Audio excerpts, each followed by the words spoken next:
SWOT ini nanti akan digunakan untuk menentukan kuadran, seperti yang kemarin saya sudah sampaikan di PPT ya. Jadi untuk menghitung atau untuk mendapatkan si kabupaten kota yang akan kalian pilih itu ada di kuadran berapa, itu menggunakan SWOT. SWOT itu ada dua. Sebelumnya mungkin udah ada yang familiar dengan SWOT. Belum, Iya, Pak. Pak. Udah Belum. pernah dengar, tapi Pernah, Pak. oke. SWOT itu ada strength, weakness, opportunity, sama threat. Jadi disingkat SWOT. SWOT itu dibagi menjadi bagian besar. Elemen yang pertama itu adalah IFAS, Internal Factor Analysis Summary. Recording in progress. Oke, nice. Internal Factor Analysis Summary ini itu dibagi menjadi dua. Ada kekuatan dan kelemahan. Nah, saya jelaskan sederhananya gini. Internal Factor Analysis Summary itu seperti kita melihat pada diri kita. Jadi ketika kita bicara mengenai diri kita tahu sebenarnya kekuatan kita apa dan kelemahan kita apa. Sama seperti kalian kalau lagi ditanya interview. Ada yang pernah ngalamin interview ditanya, menurut kamu kelebihannya apa dan kekurangan kamu apa? Ada yang pernah ditanya gitu? Sering, Pak. Sering. Sering ya, Hana? Banyak, Pak. Sering, Hana, pindah-pindah mulu kerjanya. Iya nih, Pak. Nah, jadi ketika kita bicara atau ketika kita ditanya, yang tahu kekuatan, yang tahu kelemahan itu hanya diri kita. Sama ketika kita bicara orang lain. Ketika kita bicara orang lain, kita bisa menilai opportunity-nya dan threat-nya, peluangnya dan ancamannya. Karena itu dari eksternal. Sekarang kita kembali lagi ke internal, Factor Analysis Summary atau IFAS. Bicara di suatu kota kabupaten, IFAS itu adalah bagaimana nanti suatu kabupaten kota menilai diri mereka sendiri terkait kekuatan yang mereka punya dan kelemahan yang mereka punya, urusannya dengan SPALDE, Sistem Pengelolaan Air Limbah Domestik. Jadi di sini ketika kita bicara mengenai kota kabupaten, di sini saya ada contoh tabel. Ini ada kolom nomor, elemen, bobot, skor tingkat pengaruh, perkalian bobot dan tingkat pengaruh, dan keterangan. Di sini ada elemen. Kekuatan pertama, ini contoh ya. Adanya komitmen yang tinggi dari pemerintah daerah dan pusat dalam pengelolaan air limbah. Kemudian di sini ada bobot, 20%. Skor tingkat pengaruhnya nilainya 3. Kemudian dikalikan antara bobot dan skor tingkat pengaruh. Sekarang saya jelaskan dulu. 20% ini dapatnya dari mana? 20% ini didapat dari hasil FGD. Pada kenyataannya ya, pada prakteknya di lapangan ini hasil FGD atau hasil rapat bersama OPD atau SKPD terkait di daerah di kabupaten kota.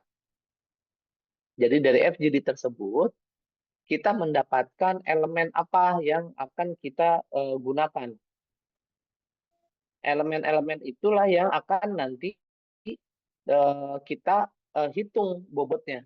Jadi adanya komitmen yang tinggi dari pemerintah daerah dan pusat dalam pengelolaan air limbah ini didapatkan dari hasil FGD kita. Atau nanti kalian melakukan diskusi kelompok. Ya kan kalian udah punya kelompok ya nanti. Kalian akan menentukan elemen apa yang menjadi kekuatan di kabupaten kota kalian. Dapat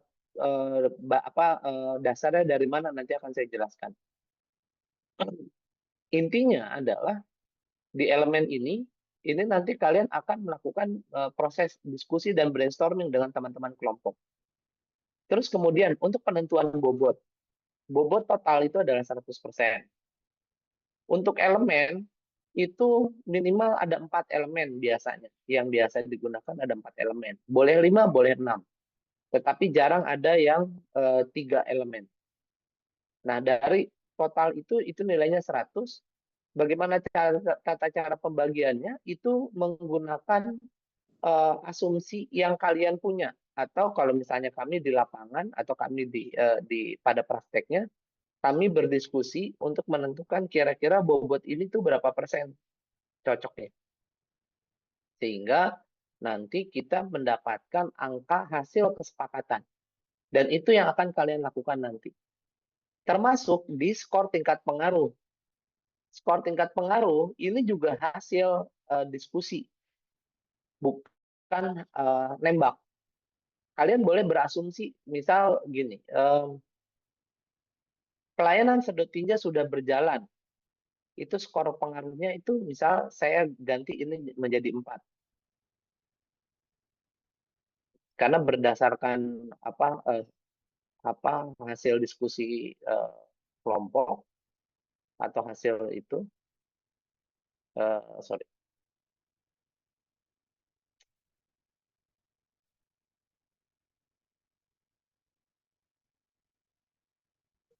berdasarkan hasil diskusi kalian, kalian berkesimpulan bahwa dengan pelayanan sedot tinja sudah berjalan, bobotnya itu paling besar dan pengaruhnya paling besar.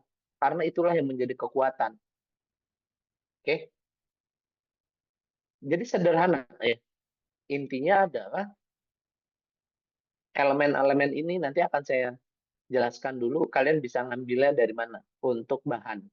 Tetapi sebaiknya nanti kalian akan melakukan brainstorming dan diskusi antar teman-teman di kelompok untuk menentukan elemen apa saja dan untuk menentukan berapa banyak atau berapa besar bobot yang ada di setiap elemen tersebut dan tingkat pengaruhnya berapa. Oke, sampai sini kebayang ya? Oke, saya lanjut. Kemudian kelemahan. Nah, kelemahan ini tadi saya bilang dia dia bisa 5, bisa 6, ini malah ada 8 kelemahannya. Ini bobotnya dibagi secara proporsional, tetapi kalian bisa memilih mana bobot yang paling tinggi di antara yang lain di dalam kelemahan. Contoh misal ini, belum adanya pembangunan IPLT Nagan Raya. Ini daerah Nagan Raya. Dia di antara yang lain ini bobotnya termasuk besar, 15%. Tapi skornya itu tinggi, 4.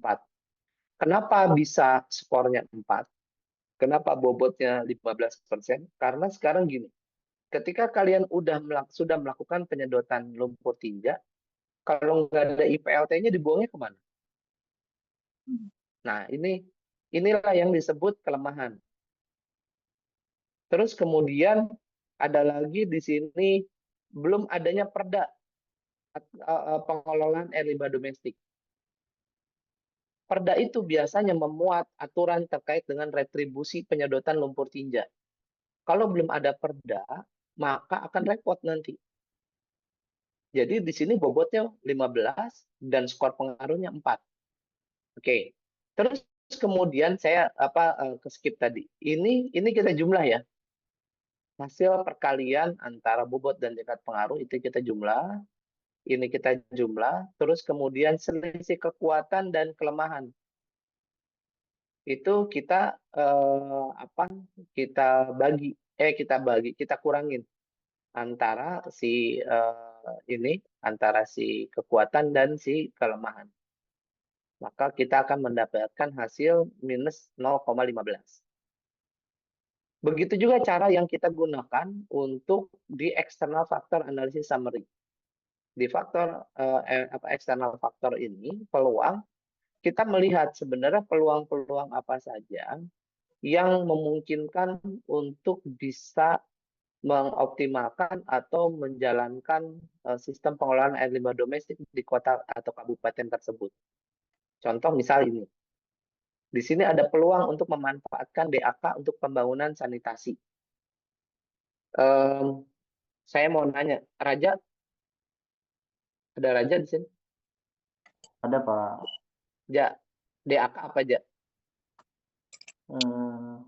Udah Pak, saya lupa ingat Pak. Ini orang-orang pemerintahan harus tahu nih. Ayo, yang apa yang orang Tahu Pak, apa? alokasi khusus Pak. Nah, Ba- dana Apa? alokasi khusus. Dapatnya dari mana? Dana alokasi khusus. Bisa dari APBN Pak.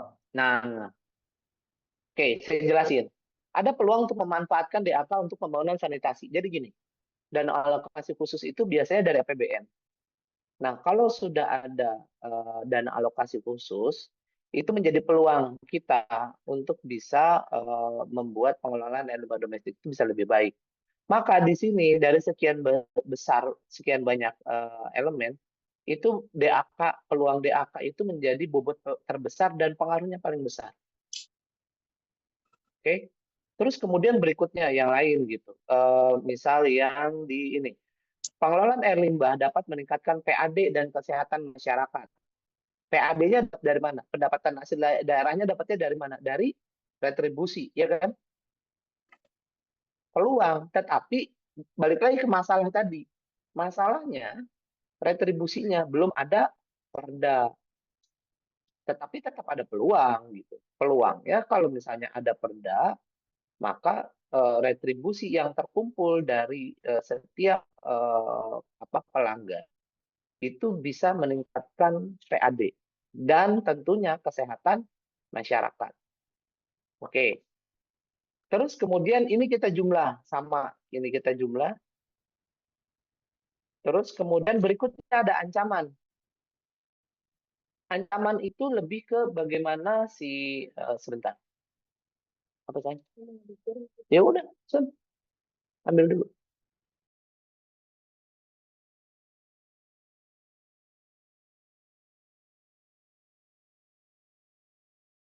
Oke, berikutnya adalah ancaman. Ancaman ini adalah ketika kita bicara masyarakat, bicara terkait dengan faktor-faktor pendukung bisa yang menjadi ancaman adalah misal kepedulian masyarakatnya rendah, pihak swasta tidak support, terus kemudian masih banyaknya masyarakat berpenghasilan rendah yang nggak memiliki sarana sanitasi, baik yang itu layak maupun aman. Bagaimana rendahnya keterlibatan masyarakat. Nah, ini bisa saja menjadi ancaman. Karena begini, kenapa menjadi ancaman?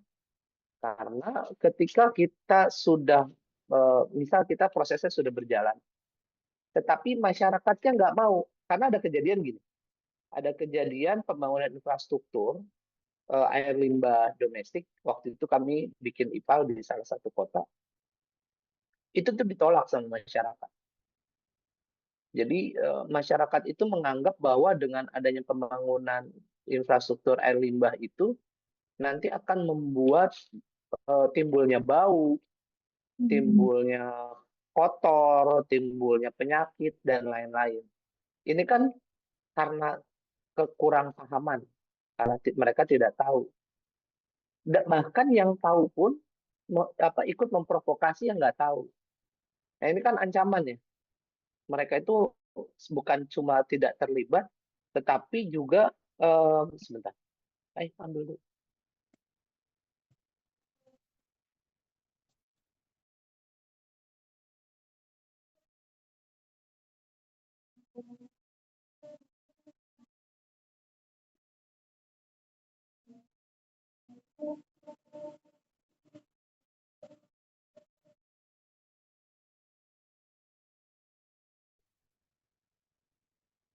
Udah.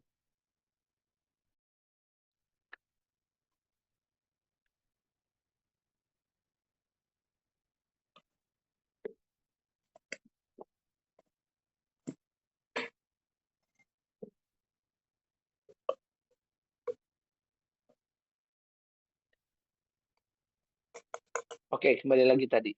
Jadi ancaman ini bisa datang dari kondisi-kondisi yang tadi ya.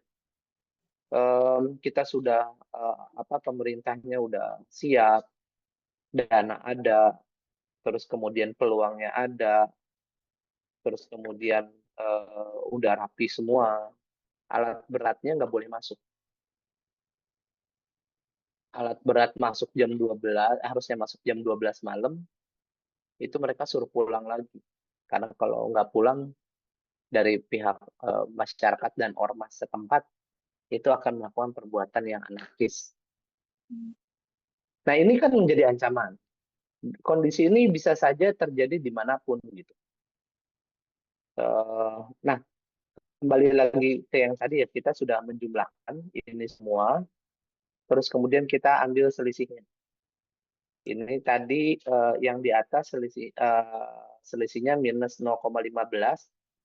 Untuk kekuatan dan kelemahan, selisih itu di sumbu X. Sementara yang peluang dan ancaman selisih itu ada jadi sumbu Y. Jadi nanti akan kita plot. Contohnya seperti ini. Ini yang lama ya. Jadi kalau itu kan tadi minus 0,15, berarti ini grafiknya saya geser ke sini. Pertemuan titiknya tadi minus 0,15 sama 3,5. 3,5. 3,3. Sorry. Minus 0,15 sama mana tadi? Minus 0,15 sama minus 0,3. Y-nya 0,3, itunya 0,15 di sini.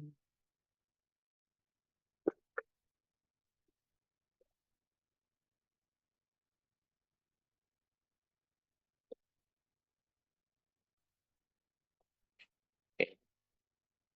Jadi seperti ini. Nah, ini masuknya ke kuadran 1. Optimalisasi sistem on-site. Nah, kuadran inilah yang akan menentukan posisi kalian nanti membuat suatu sistem atau master plan-nya. Karena kalau salah di dalam menentukan kuadran, salah juga nanti kita melakukan follow up atau tindak lanjut atau action plan yang akan kita perlu lakukan. Sampai sini ada yang mau tanya dulu?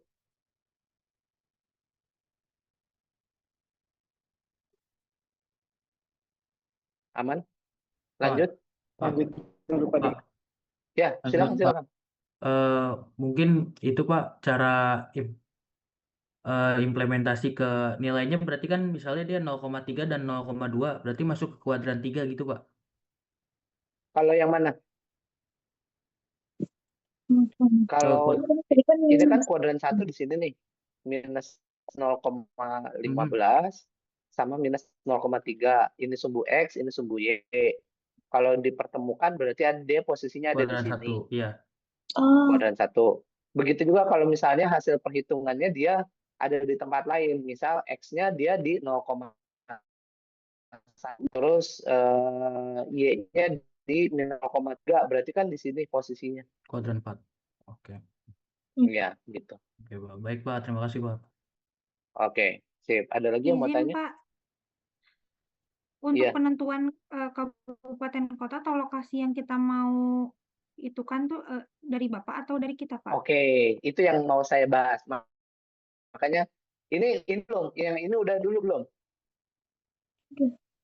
Yang ini udah aman? Aman Pak, aman. Kan, Pak. Oke. Sekarang kita bahas ya.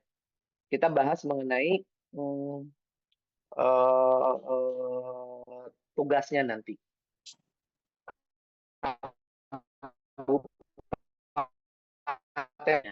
Itu kalian yang milih. Kecuali raja ya. Raja nggak boleh milih kabupaten kota yang ada di Ya, Jawa Pak. Barat. Karena saya tahu Jawa Barat, Rispalnya yang punya Jawa Barat apa aja saya hafal. Awas ya. Kamu nggak boleh milih Jawa Barat. Waduh, Karena Pak. kamu punya kuncian Rispal. Saya tahu Rispal Jawa Barat ada di sana soalnya. Yang kelompoknya raja, saya perhatikan betul ya. Kalian itu kopas dari Rispal mana? Saya perhatikan betul. Ya, pokoknya jadi gini, kalian akan memilih pertama itu kota kabupaten yang sudah punya SSK. Saya ulang, SSK. Ada yang tahu SSK apa? Nggak tahu. Strategi sanitasi kabupaten kota. Kalau kalian buka SSK misal, SSK kabupaten apa, SSK kota apa, itu nanti ketemu di Google. Biasanya di nawasis.com. Itu ada SSK. Nah, itu minimal tahun, saya ulang, SSK-nya minimal 5 tahun terakhir. Misal Hana mau milih, Pak, saya mau milih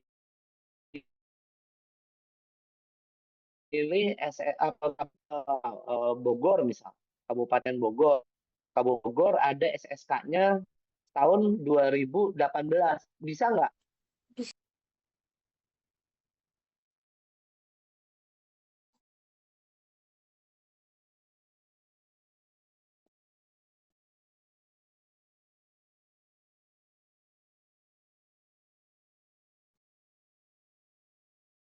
Kalau di Jawa Barat saya tahu Pak, kalau buat kabupaten kotanya. Nah, kan Raja itu tahu semua tuh. SSK tahun berapa itu ada semua tuh. Awas ya kamu milih Jawa Barat kamu ya, enak aja. Nggak ada Raja, nggak aci. Kalau kalau orang main tuh nggak aci namanya itu, nggak boleh itu. Nggak fair. Buat kelompok lain berarti Kelompoknya bisa ya, Raja Pak? siapa? Kelompok lain boleh. Awas ya. Nanti minta semua Info-info ke aja. Raja saya apain. Info-info aja. Awas ya. Info-info lah ini Mas Raja nih, info-info lah. Info Mas Raja. Jawa Barat semua awas aja.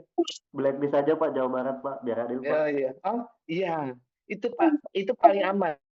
Kita blacklist Jawa Barat, oke? Biar adil. Jadi nggak ada Jawa Barat. Raja database-nya lengkap se-Jawa Barat. Saya nggak mau itu. Oke, jadi Jawa Barat nggak masuk hitungan ya. Tapi saya masih curiga sama Raja. Soalnya dia megang rencana induk juga. Itu nanti yang lain itu bisa pakai itu gitu. Wah, kacau. Tapi nggak apa-apa lah. Apa saya pura-pura nggak tahu lah kalau begitu. Oke, kembali lagi ke sini. Jadi SSK 5 tahun terakhir. Berarti minimal 2020 ya. Minimal 2020 bisa lebih lebih bagus. Terus kemudian setelah SSK yang kalian cari itu adalah RT RW.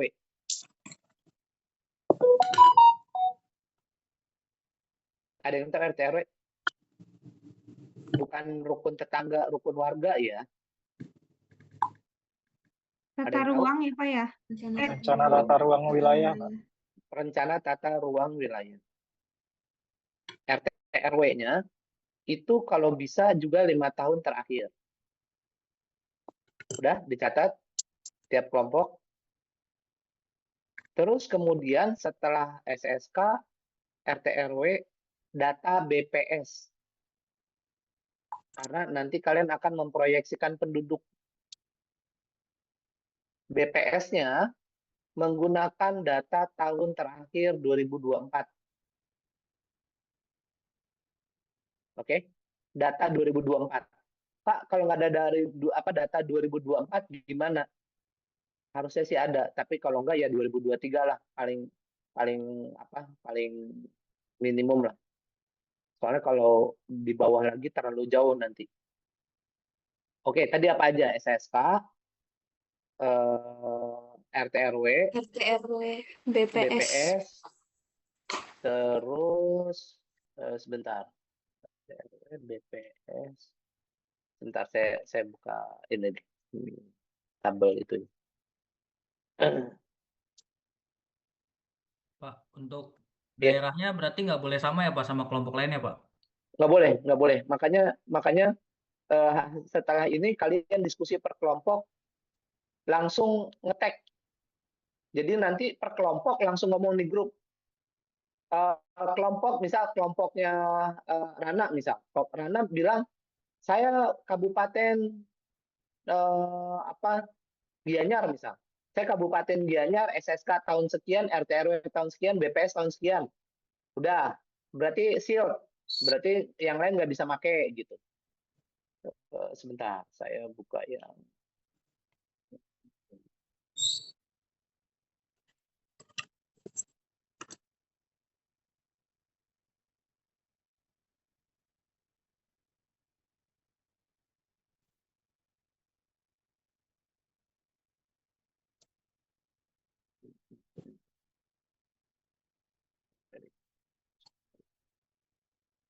Pak, saya mau nanya dong buat yang kabupaten kota. Ya. Iya, ya. Ada maksimal penduduknya nggak Pak? Kayak kayak semester lalu kan kalau Tekpam itu kan Bapak waktu itu milihnya maksimal Oke. penduduk 10.000 ya. Nah kalau yang Hmm. ini ada juga nggak? Nanti gini, yang akan kita batasi ruang lingkupnya pada saat desain sewernya, desain jaringan perpipaan air limbah domestiknya. Kalau yang ini nggak ada batasan. Boleh kalian misal kota besar, kota kecil gitu.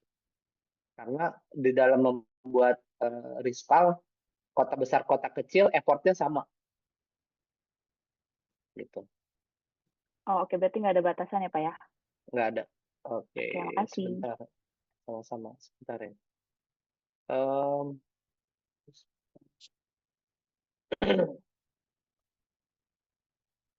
Kemarin saya udah ngupload ya, yang itu, yang apa, yang daftar isi, udah belum ya? Yang bagian B gitu kalau nggak salah teh. Yang di Big, Pak. Ya yang di Big, saya udah ngupload belum sih? Kemarin terakhir itu, bentar. Coba. Bagian B, pedoman empal. Iya, pedoman kan ada bagian B sama bagian C. Yang bagian B itu yang pedoman empal tuh yang ada daftar isi sama Iya. aturan kayak gitu. Ada ya? Udah. C sama Oke, B udah. oke. Itu udah, berarti tinggal sekarang yang penting SSK, RT RW, BPS, harusnya sih udah semua di situ nanti. Oke? Terus begini. Nanti di SSK itu kan sudah ada orang yang menghitung. Kalian jangan langsung mengadopsi. Di SSK juga mungkin sudah ada yang tadi perhitungan SWOT elemen-elemennya.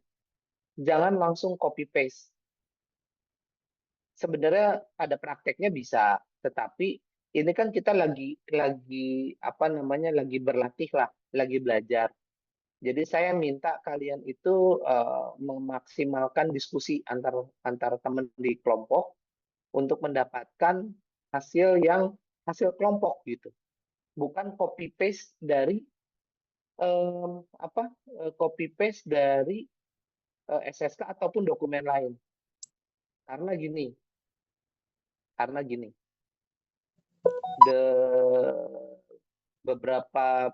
beberapa angkatan lalu itu ada yang menggunakan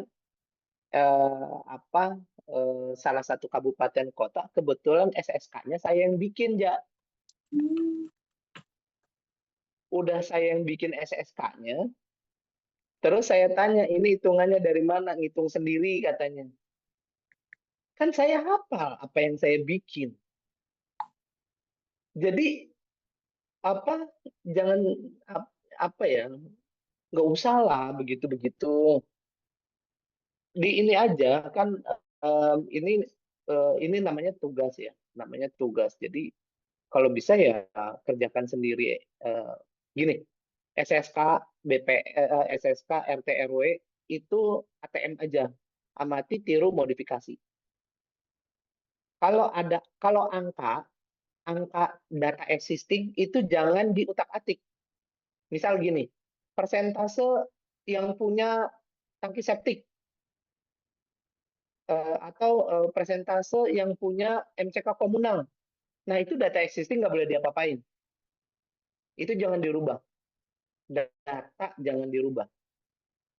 Kecuali, ya nggak, silakan. Masuk aja pakai sendalnya. data jangan dirubah ya. Kalau data dirubah nanti akan apa?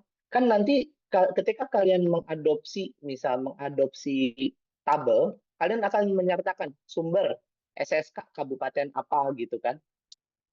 Kecuali masuk di proses perhitungan. Di proses perhitungan nanti itu beda lagi gitu. Hasil perhitungan kelompok misal gitu.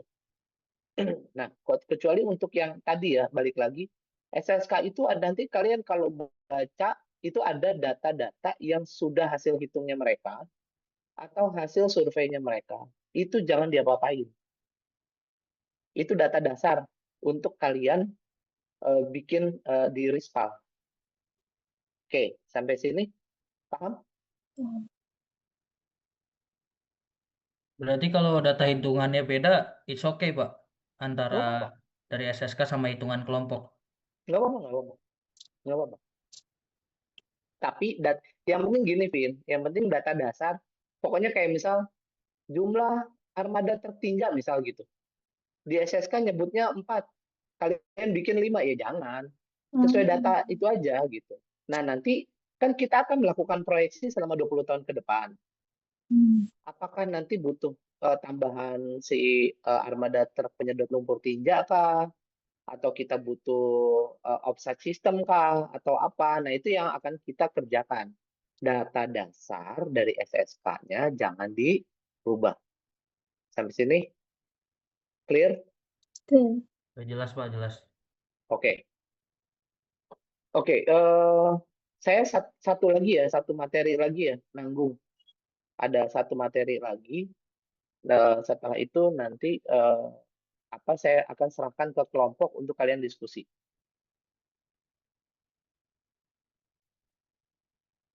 Udah kelihatan di layar? Sudah, Pak. Sudah, Pak. Sudah, Oke, Pak. ini scoring zona ya, scoring zona prioritas. Jadi sebenarnya overlay-nya lebih banyak dari ini. Cuma kalau saya minta kalian semua untuk melakukan, ini tuh tingkat kesulitannya tingkat kesulitan datanya maksudnya itu lumayan. Kalau kita yang ngerjain ini itu biasanya disupport sama dinas-dinas yang lain. Tetapi kalau misalnya kalian ngerjain sendiri, bisa jadi ada beberapa elemen yang harus di overlay, tapi kalian nggak akan dapat datanya. Saya akan ngambil yang paling sederhana karena ini hanya untuk latihan, untuk tugas saja. Saya akan ambil paling sederhana. Paling sederhana adalah kalian akan mendapatkan data kepadatan penduduk. Pertama itu bisa dari BPS, data kepadatan penduduk per kecamatan. Kecamatan A sampai K misal. Oke.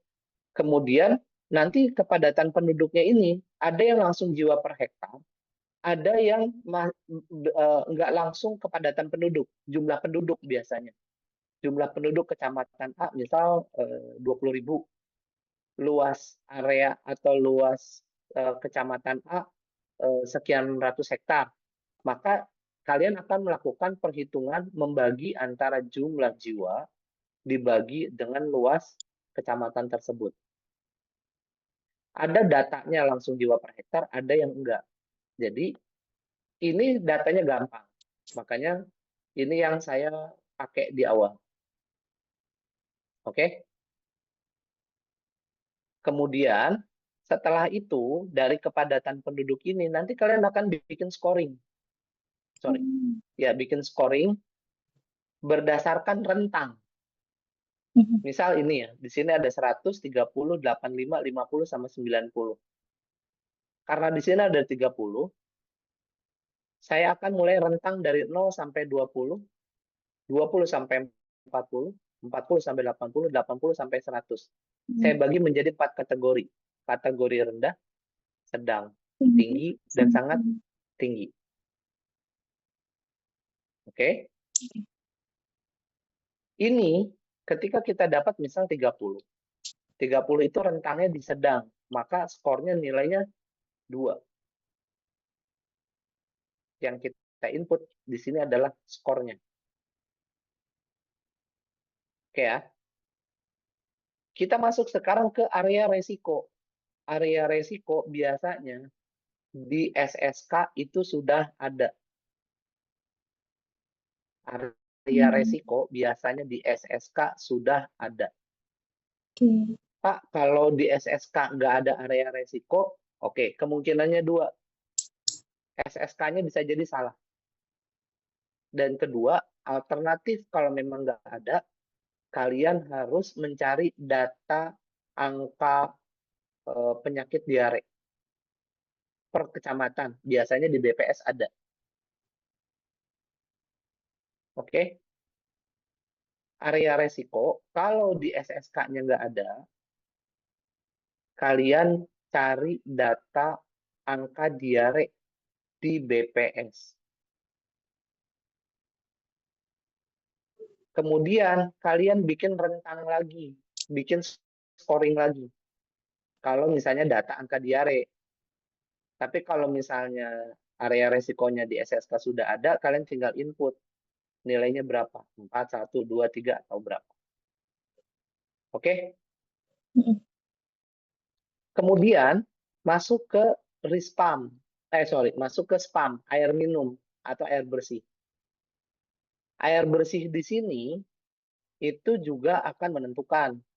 Di sini air bersih bisa kalian dapatkan dari data yang ada di SSK, data dari BPS, maupun data dari Google berdasarkan data kinerja BUMD air minum. Kalian bisa lihat data kinerja BUMD air minum di kota apa atau kabupaten apa. Nanti kalian akan lihat di sana persentase layanan. Misal, Kecamatan A, di sini misal persentase layanannya 20%. Misal ya, 20%. 20% dari 100, 20% dari 11 kecamatan. Nanti kalian bikin rentang lagi nih. Bikin rentang lagi. Dia mainnya di angka berapa? Si rentang ini. Nanti kalian bikin buat scoring lagi si spam ini. Misal 20% masuknya di rentang tinggi. Terus kemudian yang lain mengikuti, misal 5%, 7%, 10%, dan lain-lain. Nah, kalau nggak ada data persentase layanan, kalian kalau misalnya di PDM nggak ada, atau di Google nggak ada, kalian cari RISPAM, Rencana Induk Sistem Penyediaan Air Minum Kabupaten Kota. Biasanya di RISPAM ada. Oke. Oh ya, tadi satu lagi.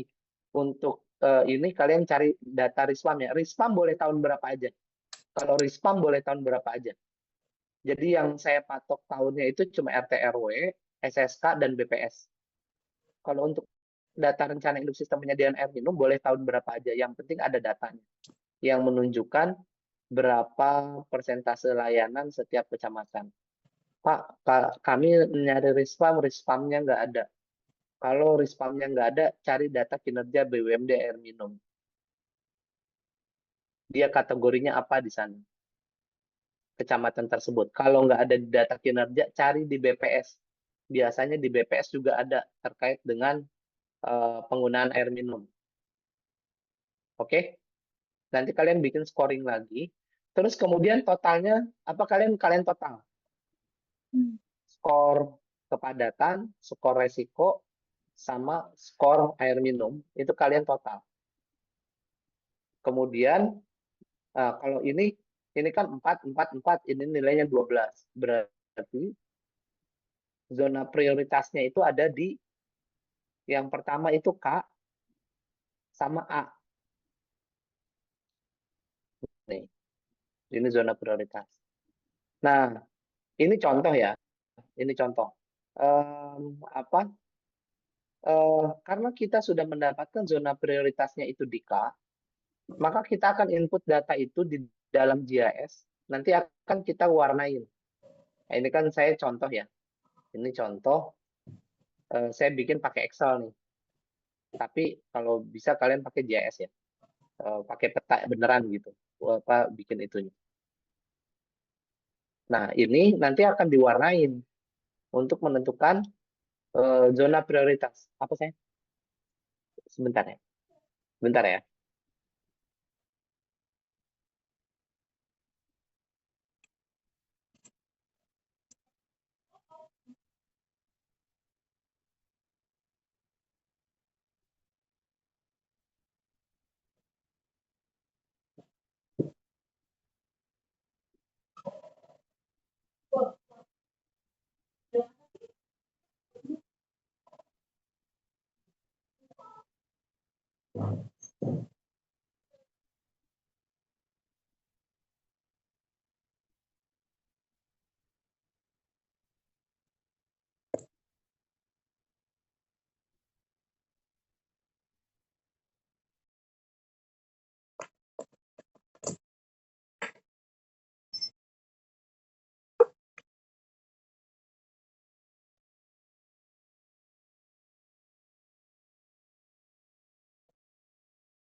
Oke, saya lanjut ya.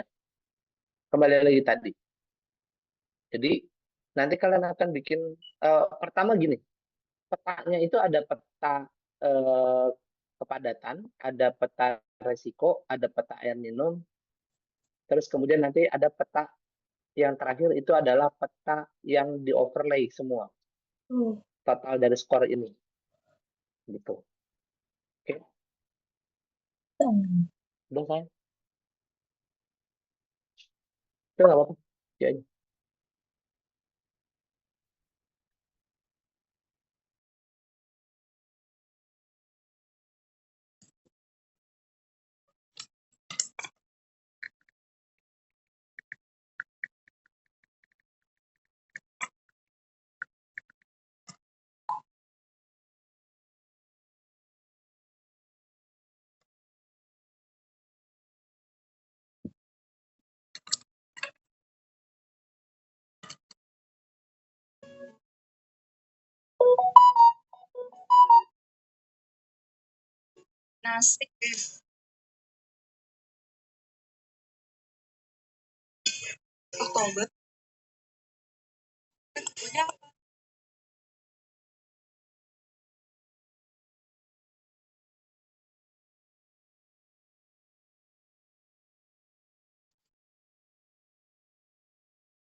Oke, sampai mana tadi? Skor ya. Jadi intinya skor tuh nanti akan begitu. Kalian akan membuat peta kepadatan, kepadatan penduduk, peta area beresiko, peta pelayanan air minum. Habis itu kalian overlay mendapatkan peta baru, yaitu peta zona prioritas. Oke, sampai sini paham? Ini saya upload sekarang ya, yang SWOT sama yang itu, biar kalian ada bahan buat itu nanti. Baik, Pak.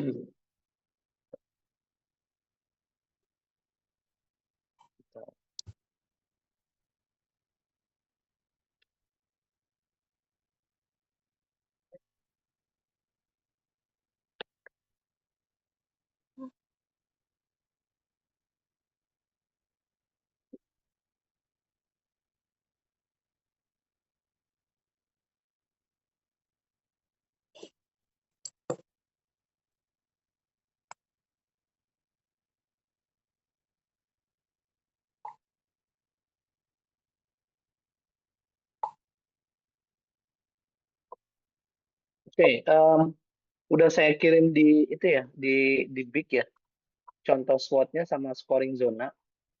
Nanti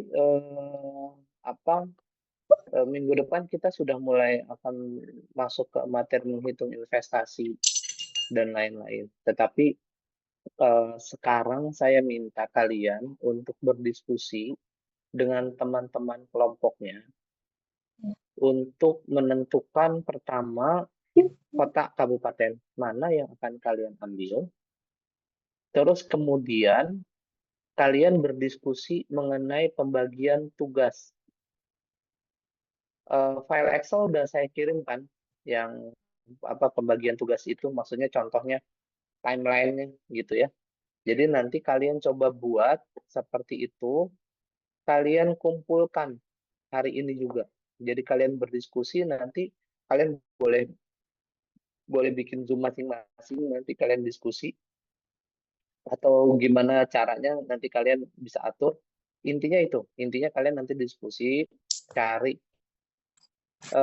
harus keluar malam ini kota kabupatennya. Jadi kabupaten kotanya keluar malam ini.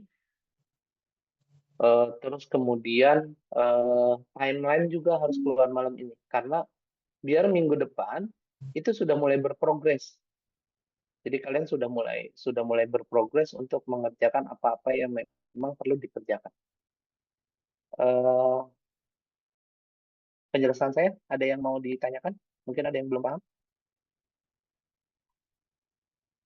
Sudah? Aman? Izin Pak mau bertanya. Oke. Yang Kalau aman, tadi saya persilahkan kalian boleh mau istirahat dulu, boleh. Kalian atur aja.